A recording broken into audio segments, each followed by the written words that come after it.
and hopefully more people coming back next year.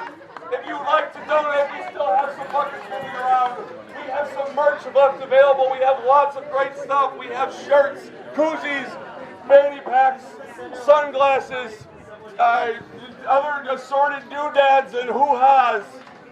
That's not a real word. I shouldn't have said hoo-has. That was inappropriate. Oh, crap. Well, anyway, since we're being inappropriate, I'd like to introduce a band. I believe this is their first honk away ever, correct? So please give a warm honk Texas welcome to the sultriest, sunniest, queerest band in all of Seattle. This is Burnout Brass Band!